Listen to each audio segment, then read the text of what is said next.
una bendición de verdad tener la oportunidad de compartir la palabra de Dios. Hoy el tema se llama representantes de Dios. Y todo surge porque hace muchos años, hace ya un montón de años, mis hijos estaban chiquitos. Yo digo tenía porque este amigo partió a la presencia del Señor hace un año. Tenía un amigo salvadoreño que le decíamos el Chero. Entonces yo llegué, eso fue a Puerto Barrios, y nos juntamos a trabajar juntos en la empresa donde yo trabajé de generación eléctrica en Puerto Barrios. Y un fin de semana conocí a mis hijos, estaban chiquitillos. Marita tendría 3, 4 años tal vez, 3 y medio, no 3, ¿verdad? Y Andrés tenía meses. Y entonces me dice ese Chero, voy a tratar de hablar como Chero, y si no lo puedo hacer, que los cheros me perdonen. Ay, todavía te falta mucho, me dice, ya mis hijos están grandes, tenés que aprender muchas cosas, tenés que aprender, sobre todo a mostrarle a Dios a tus hijos, me dijo, ¿verdad? No puedo hablar como Chero, perdón, entonces mejor voy a hablar como Chapín. Pues sí, mucha. Entonces me quedé reflexionando sobre los representantes de Dios, y yo dije, eso ni está en la Biblia, pero sí está. Y está un montón de veces. Nosotros somos representantes de Dios, los reyes, nosotros también somos reyes y sacerdotes. Y la Biblia habla de los reyes en representación de Dios, habla de los profetas en representación de Dios. Jesús habló de sus discípulos como representación de Dios. Como representantes de Dios, hay un tema muy importante que hoy el Señor inquietó me habló y que les hable a ustedes. Y es sobre Efesios 6.1. Y Efesios 6.1 habla de un tema bien importante que se refiere a los hijos y a la obediencia. Pero como siempre, la versión amplificada me gusta un poquito más y se las voy a leer. Dice Efesios 6.1: hijos, obedezcan a sus padres en el Señor como sus representantes. Y ahí se los puse en cursiva a propósito, porque esto es justo y correcto. Y el tema central de estos estudios es la obediencia a los padres. Pero yo me quedé pensando, ¿qué tal si lo miramos desde la otra perspectiva? Los padres como representantes de Dios. Entonces hoy lo vamos a ver al revés. Sí, la obediencia de los hijos a los padres es muy importante, pero creo que es primordial qué clase de representación estamos haciendo nosotros de Dios. Como padres, los que no son padres lo llegarán a ser algún día, y los que no han sido, de seguro, y hay algo que me chocaba a mí mucho durante mucho tiempo, hijos espirituales y mamás espirituales. Y al fin entendí ese tema, ¿verdad? Pero nosotros como pastores también somos sus padres espirituales, y eso sí que me preocupa, no por ustedes, por mí, especialmente yo que soy mero escurridizo. Perdónenme, de una vez pido perdón, soy mero escurridizo. A veces me escriben y al rato y les contesto, pero ustedes me aman como Cristo les ama, y eso es lo bueno, y ahí empatamos. Entonces me puse a pensar yo en este tema, ¿qué clase de representación estamos haciendo de Dios y qué tendríamos que hacer? También hace unos años, mi hija conocía a un buen hombre que me contó un par de anécdotas. Mi amigo salvadoreño me contó un par de anécdotas con sus hijos y ¿qué les hiciste? Yo los hubiera matado. Dije, pues estaban chiquitos aquellos, ¿no? Yo los hubiera ahorcado. No, me dijo, estás equivocado. Hay que presentarles la mejor cara de Dios a nuestros hijos en las situaciones difíciles. Y entonces un buen hombre también hace unos años hablamos del mismo tema y me habló de esta situación. En las situaciones difíciles tenemos que mostrar la mejor cara de Dios. Y el principio esencial de esta representación que Dios nos permite hacer está en Génesis. Fuimos hechos a imagen y semejanza de Dios. Entonces de ahí parte algo de una esencia que podemos usar de Dios y que debemos usar en esta representación para ser dignos representantes. Un representante, me puse a pensar yo en donde trabajo ahora, en la empresa que manejo, y mis colaboradores son representantes míos, porque el que da la cara de la empresa soy yo, pero ellos van a diferentes lugares y hasta el momento han hecho una buena representación de esto, o sea, la esencia de la empresa, los valores de la empresa, las características de la empresa, espero que de la empresa y no mías, de la empresa. Y bueno, hasta el momento no hemos tenido ningún inconveniente. Entonces imagínense, nosotros tenemos que representando a Dios, tenemos que conocer esas características de Dios y vivirlas, de tal forma que nosotros podamos mostrar a nuestros hijos, para que ellos les nazca la obediencia a Dios, que es justo, dice Efesios 1, para que lo cumplan y que obedezcan, porque puede pasar lo contrario, puede pasar que nosotros demos otra cara de Dios y alejemos a nuestros hijos de Dios, no les permitamos tener una buena relación y por eso existe dentro de la iglesia, y es increíble que esto pase, una severa y alto porcentaje de orfandad espiritual dentro de la iglesia. Y hoy, esperamos que aquí no, porque miro caritas felices, que no sea el caso tan fuerte aquí, pero hoy vamos a romper, por si acaso, decía Job, hoy vamos a romper con esa orfandad, vamos a hacer un par de actos proféticos, pero vamos a platicar un poquito de este tema. Entonces, representantes de Dios. Ok, ¿quién es Dios para mí? ¿O cómo es Dios como Padre? Ese es el tema. Entonces, una de las primeras características de Dios es la amistad que Dios tiene como Padre. Y lo encontramos en Juan 15 y 16. Y dice, todo esto lo vamos a revisar con la Biblia para que la Biblia nos ayude a explicar esto y que sea permeado en nuestros corazones, pero dice la amistad del Padre. El Padre es un amigo y por ende nosotros tenemos que transmitir esa amistad a nuestros hijos desde la perspectiva de Dios. Dice Juan 15, ya no os llamaré siervos, o sea, esclavos. Siempre, todo esto es versión amplificada. Porque el siervo no sabe lo que hace su Señor, pero os he llamado mis amigos, porque os he dado a conocer todo lo que he oído de mi Padre. Te he revelado todo lo que he aprendido de Él. Miren qué interesante este tema de la amistad. Tiene que haber una revelación de Dios. Y cuando hay una revelación de Dios en Jesucristo, y ahora con la ayuda del Espíritu Santo para nosotros mucho más fácil, entonces eso habla de una amistad cercana con Dios. Vosotros no me habéis elegido a mí, miren qué interesante esto, sino que yo os he elegido y os he designado, yo os he plantado, para que vayáis y deis fruto y sigáis dando, y para que vuestro fruto sea duradero, que permanezca. 2 veces lo pone la amplificada, por eso no lo quité, no es un error. Y para que todo lo que pidáis al Padre en mi nombre, como presentado todo lo que yo soy, os lo dé. Miren qué interesante esta parte. Cuando pidamos algo presentado en mí mismo, dice Jesucristo, ese es como una revelación bien importante, porque para que nosotros seamos reconocidos en el cielo, el carácter de Cristo de verdad tiene que irse desarrollando en nosotros y tiene que haber una transformación en nosotros, y nosotros debemos de procurar esa transformación para que nuestras oraciones sean recibidas en el cielo. Entonces, ¿es que Dios no me contesta?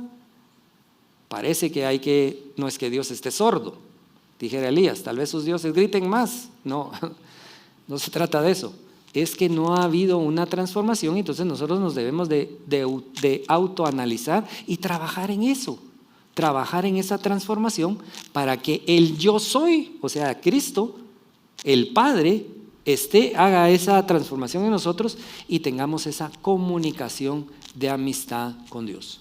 Uno de los ejemplos, o varios de los ejemplos, pero uno de los ejemplos más profundos que marcó mi vida es la amistad de Moisés con Dios. ¿Cómo dice el relato? Face to face, cara a cara se hablaba con Dios. Y cuando yo estaba en una época de búsqueda profunda, no quiere decir que ya no lo busque ahora, pero en una búsqueda profunda porque no sabía mucho de Dios, yo me pasaba leyendo la vida de Moisés de día y de noche, de día y de noche, de día y de noche. Me daban las 4 de la mañana a veces y yo le decía, Señor, yo quiero hablar contigo cara a cara, yo quiero ser como Moisés, y yo quiero esto, yo quiero el otro, y aquí y allá, como se pone uno en esas. Y un día efectivamente el Señor me contestó y tuve una experiencia muy linda con Él, muy, muy interesante, y eso me cambió la vida. Entonces David tenía una amistad con Dios muy, muy interesante, y a pesar de los errores que cometió David, jamás le quitó la promesa, jamás se la quitó, por la amistad. Un hombre conforme a mi corazón, imagínense esa cercanía. Y eso es lo que Dios quiere de nosotros, ¿verdad? Entonces, nosotros como padres tenemos que asimilar esa característica de amistad, digo padres naturales, y nosotros, o todos, como padres espirituales. Un padre espiritual es el que recibe una palabra de Dios y llega a tiempo a una persona y la transmite. Y no en pertenencia, sino en coaching, en guiar a una persona. Y creo que todos hemos tenido más de alguna persona que se nos acerca con ciertas cosas y empezamos a hacer esa relación. Entonces, uno de los puntos principales es esa amistad, y como ven ustedes, en Cristo Jesús se rompió esa distancia, y en Cristo Jesús ya no somos esclavos, sino podemos y debemos ser llamados amigos. Entonces, esa es una característica bien importante que nosotros tenemos que descubrir, cultivar, permear y transmitir a nuestros hijos. Digo, esto es para todo el mundo. Para todo el mundo quiere decir a todas las edades. Nosotros somos papás, unos aquí ya son papás y abuelos, aunque el tema de abuelos, como dice mi mamá, yo ya fui mamá y ahora me toca ser abuela. Así que yo no voy a regañar a tus hijos, me dijo, sino que los voy a consentir. Muy bien, porque mi mamá fue bien, hizo una disciplina muy buena, mi papá también, pero mi mamá hizo una disciplina bien buena, y gracias a eso ven a este buen hombre. Como mi amigo, buen hombre. Entonces, con la paleta y el molinillo. ¿Quiénes son de la generación de la paleta, chancleta y molinillo? Todavía vemos algunos aquí. ¿Cómo era? Cuando hacías Aaron, Eric, estate quieto. Mi mamá no hablaba mucho. Es decir, no regañaba, no gritaba, no insultaba, no. Estate quieto. Y ahí estaba yo. Solo ya que a gaveta, se hacían, decía yo, ya viene la corrección. Bien, regresemos. Entonces, qué bueno que todavía vemos varios de la misma edad de la chancleta y que tanto se comenta en Facebook, ¿verdad? Pero bueno, en fin. El amor del Padre. Miren lo que dice Primera de Juan 3, verso 1. Vean, la increíble cualidad de amor que el Padre nos ha dado, es decir, nos lo ha mostrado y nos ha otorgado para que se nos permita ser nombrados y llamados y contados como hijos de Dios. Y así somos, dice Juan. La razón por la que el mundo no nos conoce, o sea, es decir, nos reconoce, es que no le conoce o no le reconoce a Él. Entonces, miren la magnitud de amor de Padre que nos llama a ser hijos. Nosotros somos hijos de Dios por ese inmenso amor. Y ese inmenso amor tiene que permearnos y tiene que ayudarnos a transmitírselo a nuestros hijos. Y el amor, y Dios es amor, y esa es la base de todo. Esa es la base de todo. Entonces, en cualquier circunstancia que nosotros estemos viviendo, tanto con nuestros hijos, insisto, naturales, como nuestros hijos espirituales, la base de todo tiene que ser el amor. Y a partir de esa perspectiva, nosotros podemos empezar a resolver las situaciones que se vayan presentando, por difíciles que sean, por complicadas que tengan. Si nosotros somos permeados por esta característica de Dios, que Dios es amor, entonces a partir de ahí podemos nosotros empezar a resolver todo tipo de situación. Con esto no quiero confundirlos de que tenemos que ser alcahuetes o tenemos que hacer algo. No, tenemos que ser firmes. Ya vamos a ver la disciplina de Dios. Todo tiene una consecuencia. Todo tiene una consecuencia. Eso sí que no se nos olvide. Todo lo que hagamos tiene una consecuencia. Pero si nosotros iniciamos la solución en la base del amor de Dios, entonces no solo vamos a acercar a nuestros hijos a Dios, sino que va a haber una oportunidad de un proceso de aprendizaje en todo esto que hacemos y una restauración. Pero si nosotros no partimos del amor y los alejamos, no solo los estamos alejando de nosotros, sino que los estamos alejando de Dios, que es lo más terrible. Y por eso es que dentro de la iglesia hay una gran orfandad espiritual. ¿Cómo se manifiesta esa orfandad espiritual? No fluyen, se pelean con los pastores, salen de las iglesias peleando sin razón a veces, o a veces nosotros los pastores regularmente, digo a veces, no sé, ustedes me dirán a nosotros, sí hacemos que la gente se vaya, y en fin, ¿verdad? Pero hay algo ahí esencial que es ese bloqueo que hace que las personas anden rebotando. Y a veces yo he conocido a un buen amigo, le tengo mucho cariño, ha ido rebotando de iglesia en iglesia y el problema es el mismo. Pero no son las iglesias, no son los pastores, es él. Y es esta orfandad que existe por una mala relación que tuvo con su padre. Y hemos hablado del tema, y sí, que no, pero no permitimos esa transformación que Jesucristo quiere hacer en nosotros. Entonces es importante que nosotros también cedamos y reconozcamos, tanto los padres como los hijos, que necesitamos de Cristo. Y eso es lo mejor. Si nosotros reconocemos que necesitamos de Cristo en todo, todas las cosas van a ir a bien. Son 500 características de Jesús. Espero que me dé tiempo. No, son mentiras. Salmo 139 es mi favorito. Pero fíjense ustedes que la cercanía al Padre, antes de poner, sí, ahí está.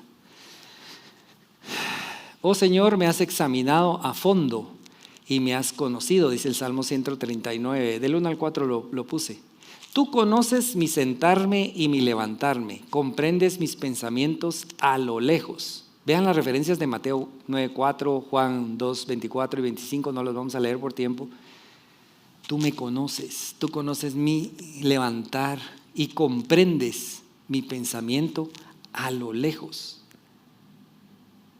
Si alguien sabe qué estamos haciendo es Dios, quiere decir que aunque diga aquí a lo lejos, está muy cerca de nosotros. Y Dios sabe lo que nosotros necesitamos.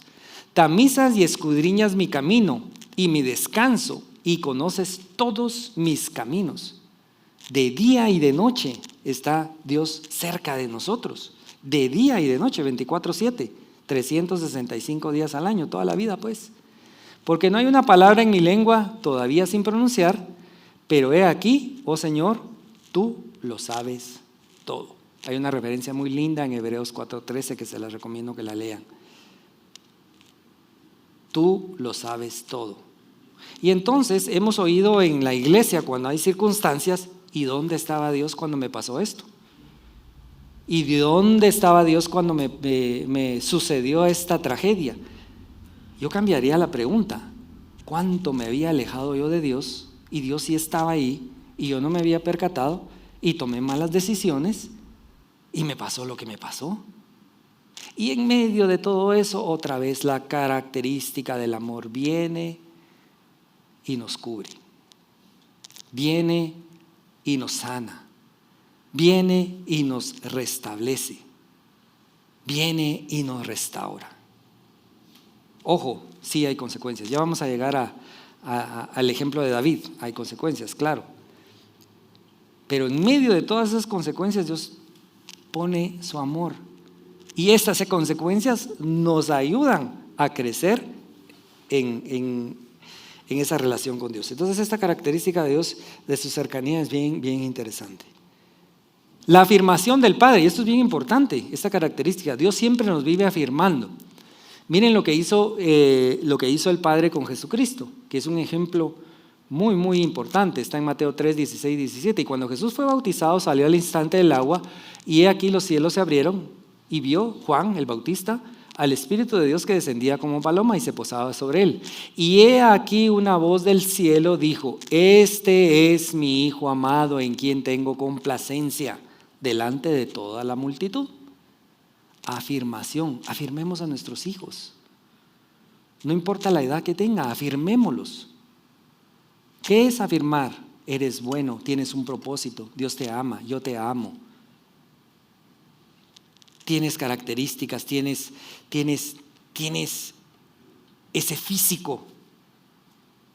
Y como sea, nuestros hijos son los más lindos del mundo, ¿no? Si nosotros pensamos que nuestros hijos no son los más lindos del mundo, me esperan un ratito y después vamos a hacer esa administración. Pero nuestros hijos son los más lindos del mundo. ¿Sí o no? ¿Sí o no? Sí. Bueno, hay como 10 que los tengo que ministrar. Hoy va a haber ministración. Bien, entonces, esto es importante, la afirmación. El Padre siempre nos anda afirmando. Yo tengo ahora algo con Dios, y cuando ando algo así alebrestado, la respuesta de Dios es bien interesante, porque me dice: todo está bien, Eric. ¿Quieres decidir A? Todo está bien. ¿Quieres decidir B? Está bien. ¡Qué complicado! Dios me da cuerda para todo. Y de última me dice: ahí te espero. Depende de lo que decidas, ahí te espero. Y ha pasado, he caminado. Cuando sentí frío, voy de regreso. Y eso no quiere decir grandes pecados, situaciones. Como alguien pensó que cuando compartí esto con un grupo, dijo: saber, ni qué hizo. No, hombre, no pongan esa cara, no se asusten. Son decisiones que uno toma y empieza a caminar en su voluntad. Y cuando uno siente frío, se regresa. Bien hecho. Me dijo el Señor una vez: aquí te estaba esperando. Caminé contigo y te ayudé a pesar de. Pero qué bueno que regresaste. Corazón probado. ¿Me entienden? Entonces, esta afirmación de Dios es importante que nosotros la extendamos a nuestros hijos en todo momento. Los jovencitos aquí estarán diciendo: ¿y este loco de qué está hablando? Me equivoqué de iglesia. No, pongan atención, porque todos llegamos a ese momento de ser papás. Y todos decimos, cuando estamos: ¿y dónde está el manual? Está en la Biblia. Lo que pasa es que no la leemos o no le ponemos atención. Pero si nosotros seguimos todas las cosas que Dios dice. Yo me recuerdo cuando nació Marita, y por cierto, cuando nació Marita, yo no sabía ni qué hacer con ella. Y entonces me senté con las piernas así, no sé cómo, como canastita, y ella pasó durmiendo en mis piernas toda la noche. Y yo no me quería ni mover, y terminé acalambrado, trabado de las piernas al otro día. Y Marita regresa y ella estaba descansando, obviamente, venía de trabajo de parto y de todo eso. Y yo todo acalambrado: ¿y qué hiciste? Me dije: pero ¿por qué no la pasaste a la cuna? Porque no sabía qué hacer y la tenía ahí en mis piernas, todo acalambrado. Qué chiste eso. Bueno, en fin, cosas de la vida. Yo decía, como buen ingeniero: ¿dónde está la caja? ¿Dónde está el manual? ¿Dónde están las instrucciones? Hay una guía corta, una guía larga, como los televisores.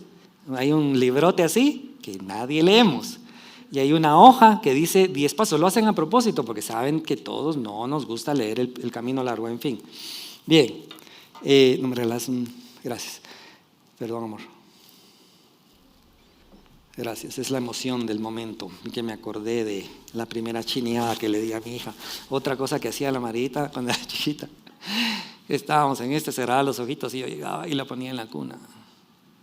Abría los ojos y bueno, en fin, te amo, tú lo sabes.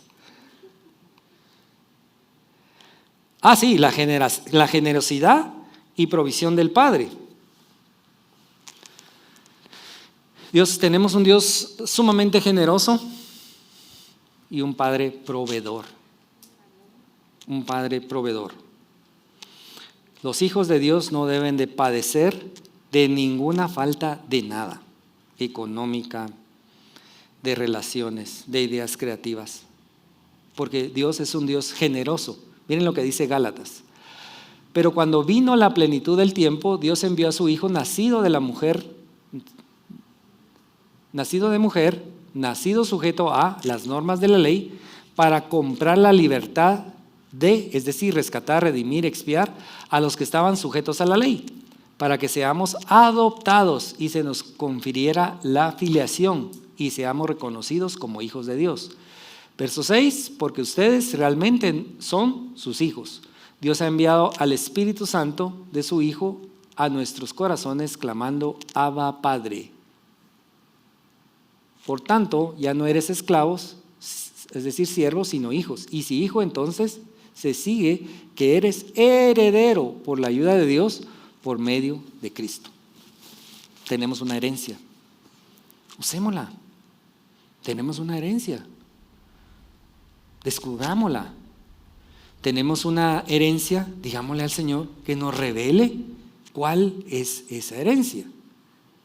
Entonces, y esa misma generosidad y provisión es la que nosotros debemos de proyectar a nuestros hijos, para que nuestros hijos puedan llegar a conocer a este Dios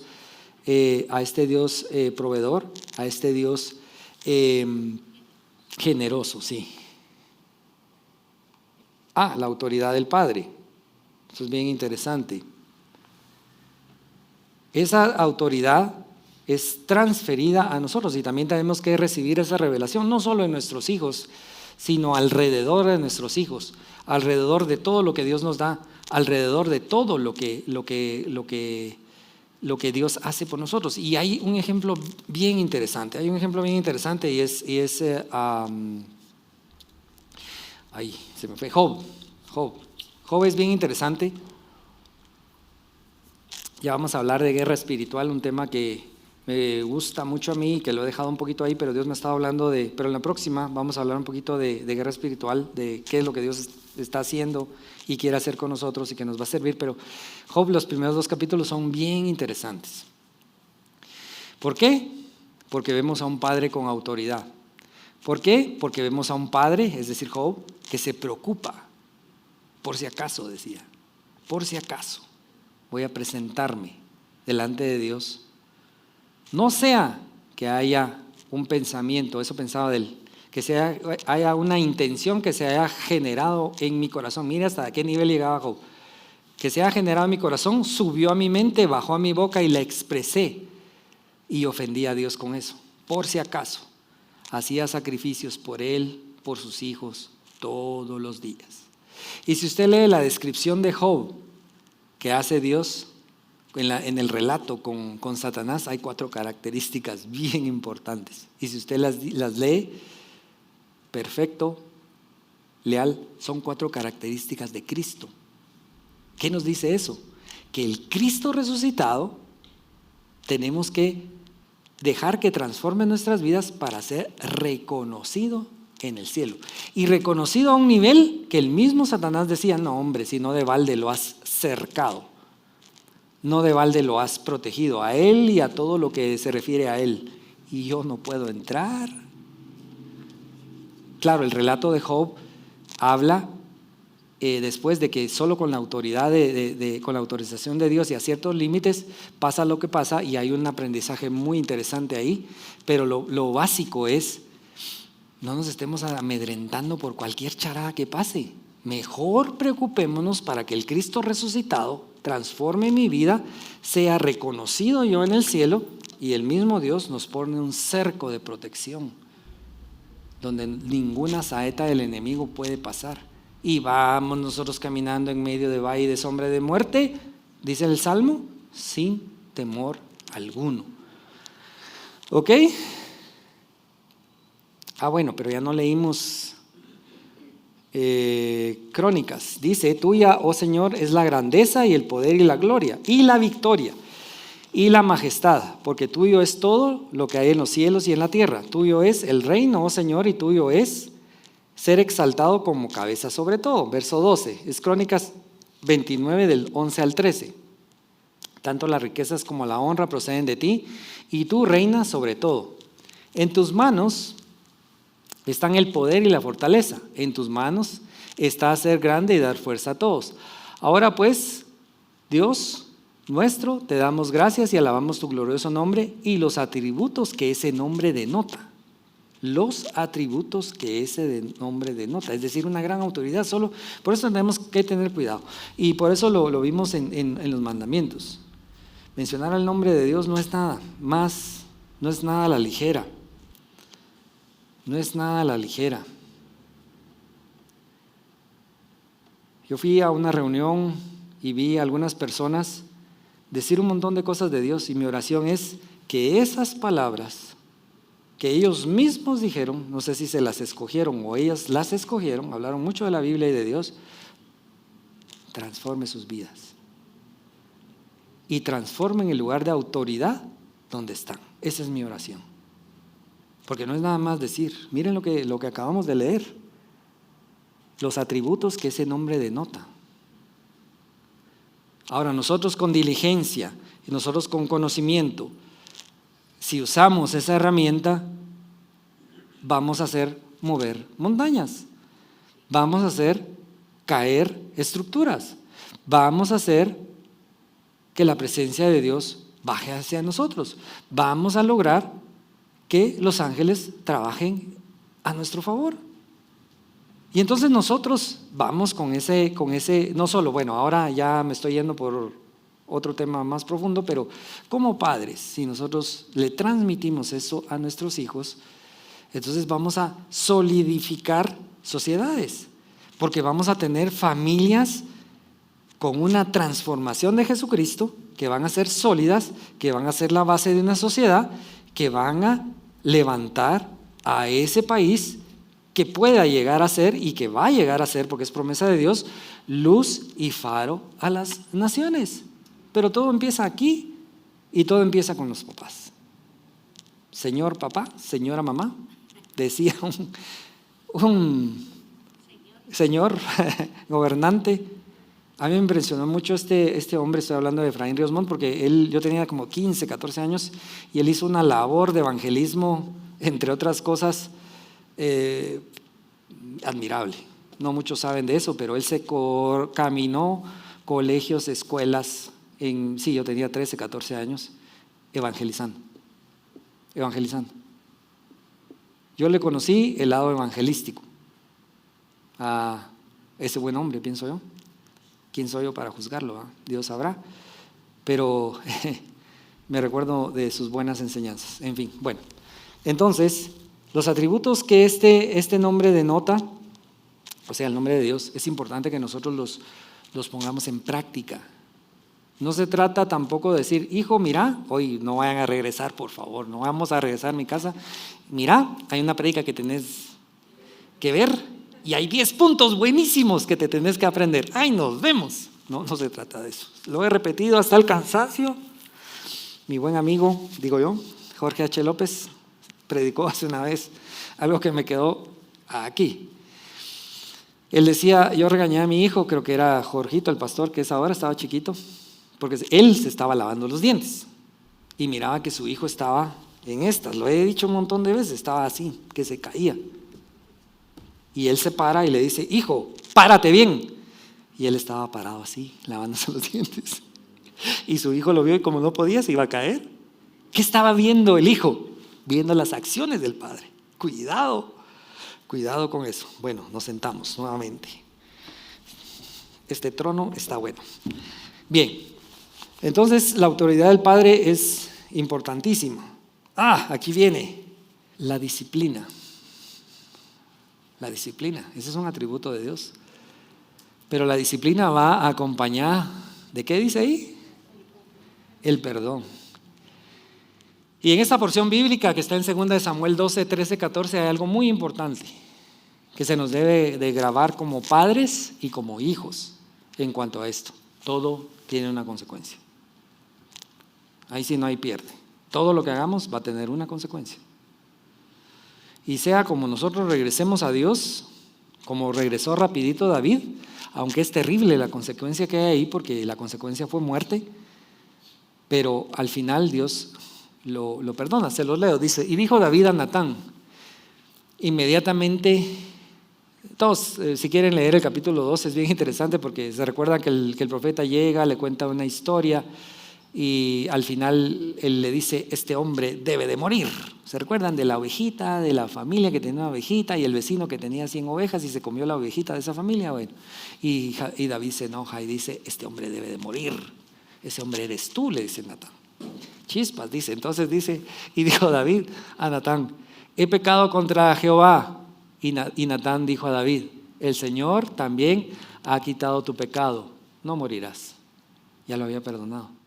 Sin embargo, y aquí viene el detalle, sin embargo, debido a que con este hecho has despreciado completamente al Señor y has dado gran ocasión a los enemigos del Señor para blasfemar, el niño que te ha nacido ciertamente morirá.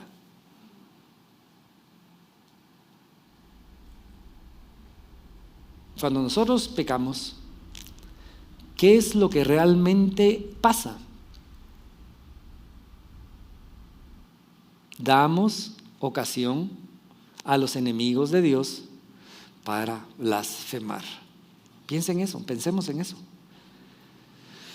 No pensemos en el gozo momentáneo que nuestra carne va a tener, sino que espero en Dios que antes de hacer algo, dijera Job, pensemos en que es ocasión de dar a los enemigos de Dios cosas para hablar. Y esto le duele a Dios. Esto realmente le duele a Dios. Y ojo, todo tiene una consecuencia. Sin embargo, el perdón, otra vez volvemos a la primera, el amor de Dios nos lleva a algo muy, muy interesante, que es el perdón inmediato. En fin, el juicio del Padre. Esto es bien interesante, porque cuando nosotros oímos sobre el juicio de Dios, realmente en este momento no nos debe de dar miedo. Al contrario, acercaos. Es el tiempo de ponernos a cuentas. Porque el juicio de Dios en este momento está lleno de misericordia, de gracia y de favor y de perdón. No esperemos hasta el juicio final.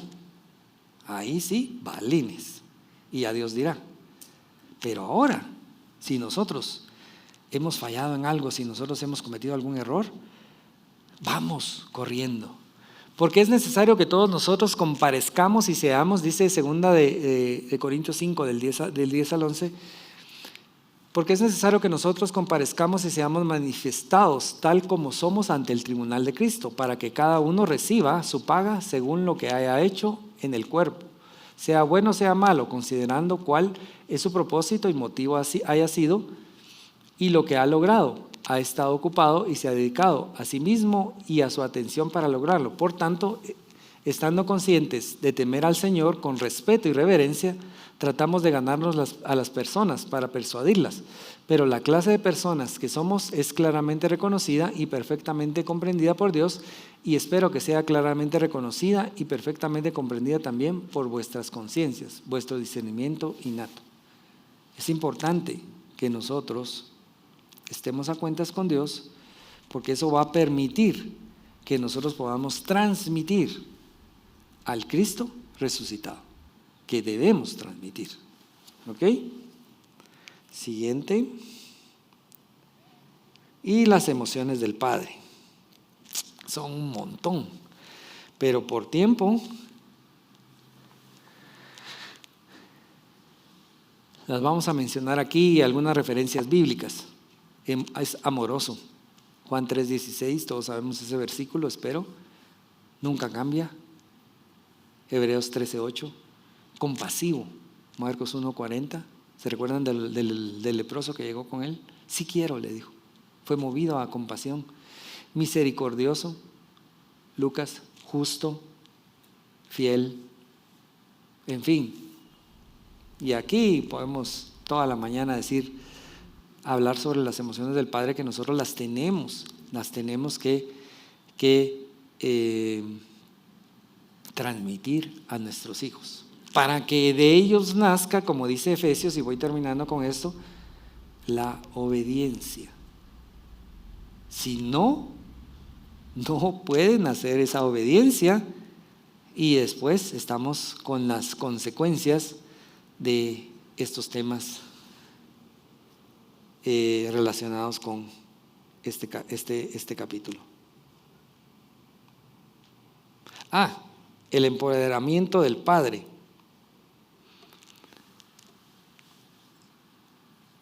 Miren lo que dice Romanos 15.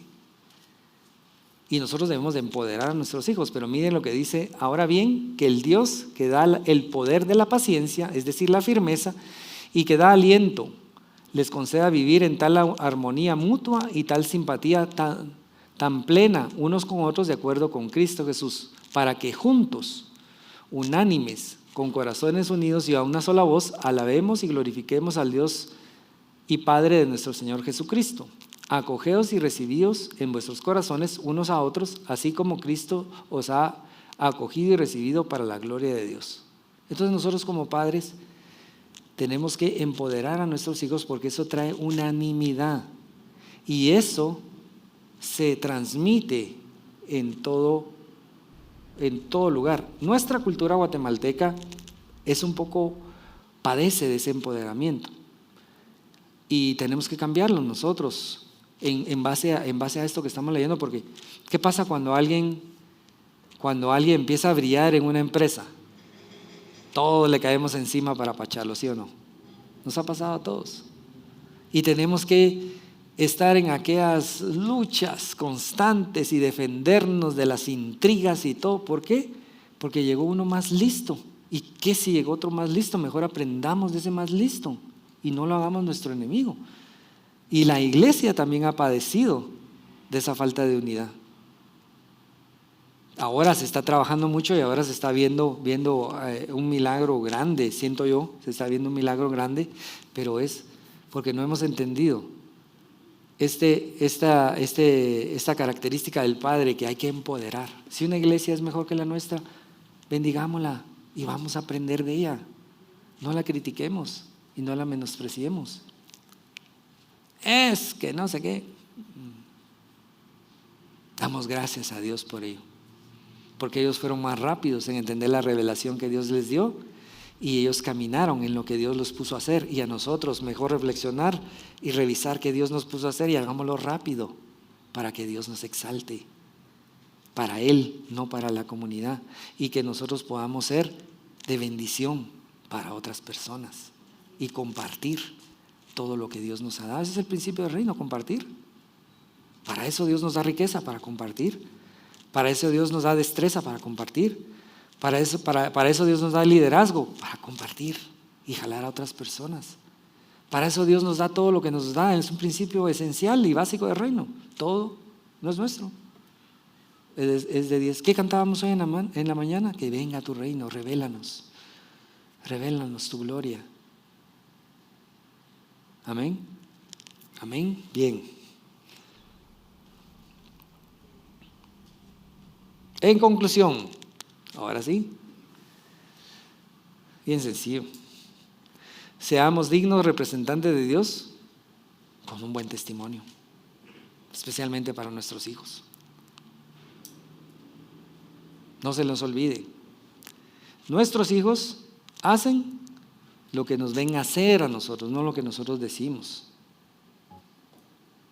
La enseñanza más fuerte es el ejemplo y el testimonio que nosotros damos.